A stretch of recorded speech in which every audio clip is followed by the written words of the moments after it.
Obrigada, presidente. Cumprimentar senadores e senadoras e vocês que estão em casa nos assistindo na rádio.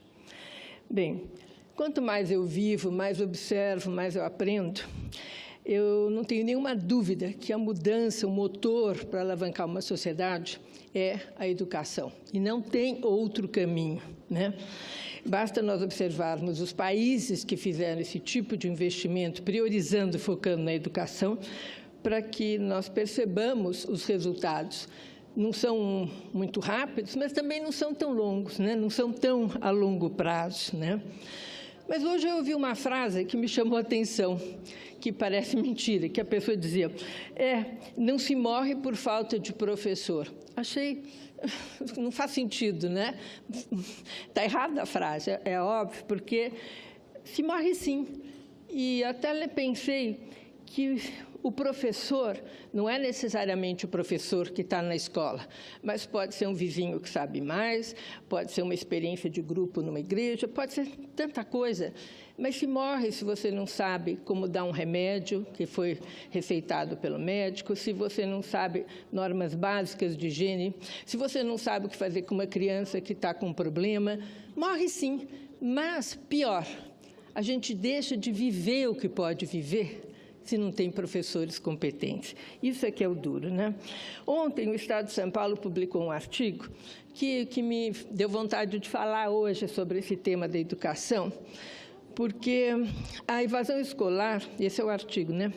A evasão escolar é um dos principais problemas do sistema educacional brasileiro. Não se concentra apenas no ensino médio, cujo currículo está desconectado das necessidades do mercado de trabalho e nem do ensino fundamental. Ela também afeta, de modo preocupante, o ensino superior. Os dados são do Instituto Nacional de Estudos e Pesquisas Educacionais, Anísio Teixeira, vinculado ao Ministério da Educação, com base no último censo escolar. 12,7% dos alunos matriculados na primeira série do ensino médio abandonaram as salas de aula.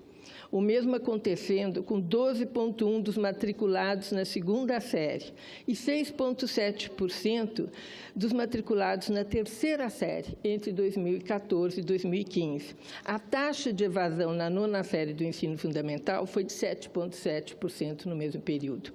Quer dizer, uma sangria no ensino superior. A taxa de abandono acumulada em 5 anos para os que entraram em uma faculdade em 2010, presidente, foi de 49%. Quer dizer, se gasta enormemente para não se formarem, para abandonarem a escola, né? O que está acontecendo para que os nossos estudantes, quando conseguem chegar no ensino superior, caem fora do ensino superior, não ficam lá? São dados muito alarmantes. Há mais estatísticas minuciosas, mas essas que eu mencionei são centrais para o nosso debate. Registra-se que os cursos com maior evasão foram os de matemática, computação e jornalismo nas universidades privadas e de matemática e computação nas universidades públicas. Há claros e evidentes impactos para as universidades públicas e privadas. Se, de um lado, discute-se que a escola que temos fundamentada em práticas que são do século XIX e do século XX e que já não dão conta de responder ao que os nossos jovens querem aprender, é necessária uma revisão. E nós temos também, de outro lado, que nem mesmo as competências, isso que é mais duro, que se ensinavam antigamente, estão sendo bem aprendidas ou compreendidas. Quer dizer, nós não estamos ensinando nem o que os nossos pais, avós ou nós mesmos aprendemos, e nem nada do que está contemporâneo existindo. Quer dizer, é bem desastroso. Estamos falando do português da matemática, de não conseguir formar leitores eficientes, pessoas capazes de pensar e de ter pensamento abstrato. Então, nós temos 1001 propostas, todas reforçando a tecnologia. Dizem mais ou menos assim, não vamos ensinar o que os computadores, programas e os aplicativos fazem.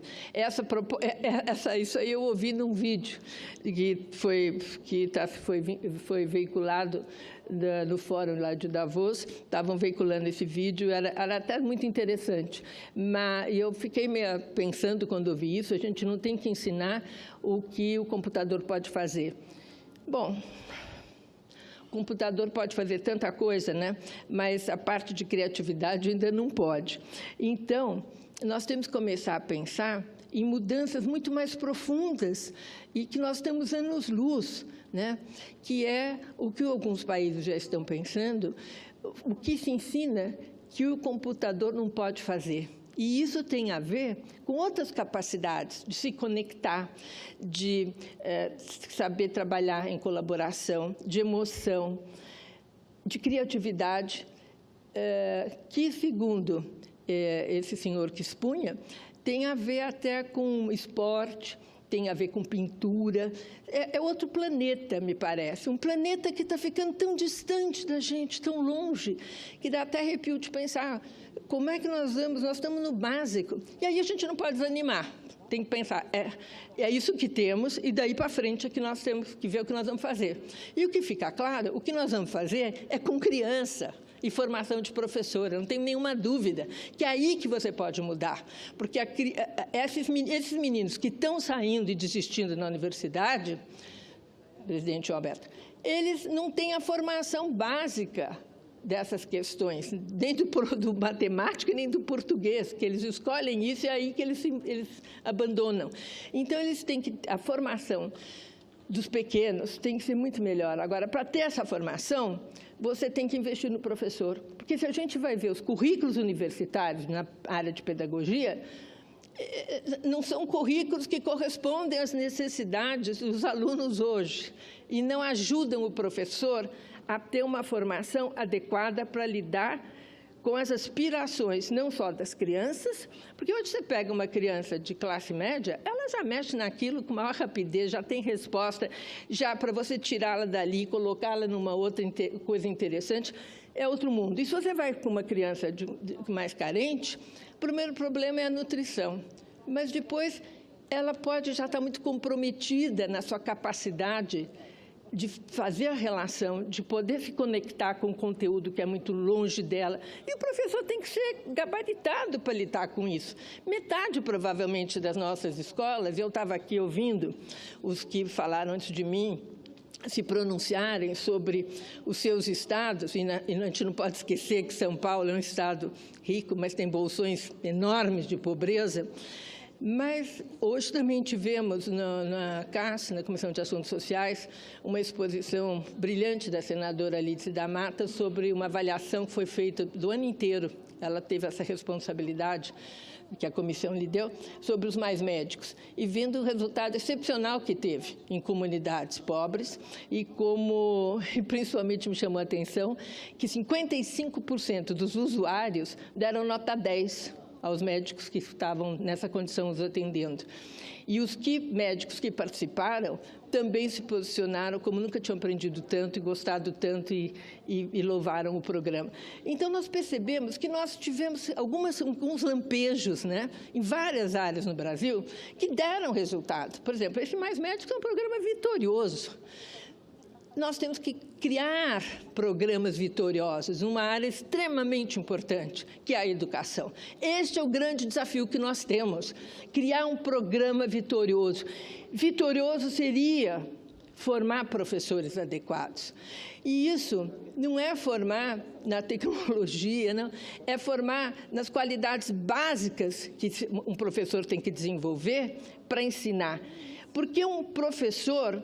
E aí, meus colegas, todos já tiveram professores bons e ruins, podem concordar. Se você tinha um professor excepcional numa matéria, aquela matéria virava a sua favorita, porque você conseguia entender. Você se sentia com uma autoestima boa, aprendia.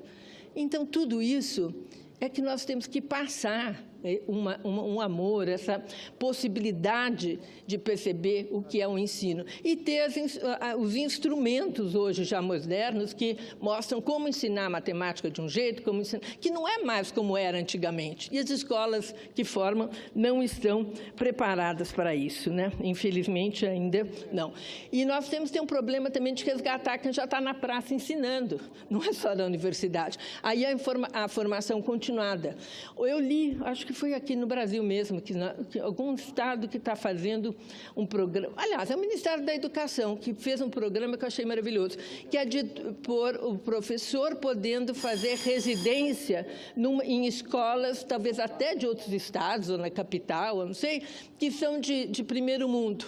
E o professor faz a residência, pago pelo Estado, pelo Ministério, para poder ter uma experiência do que é uma educação que está dando resultado. Nós temos bons exemplos disso no Brasil e nós poderíamos aproveitar mais. Tinha bastante coisa para contar e comentar sobre isso, que é uma área que me interessa muito, mas, infelizmente, eu vi que meu tempo acabou e voltaremos ao tema. Obrigada.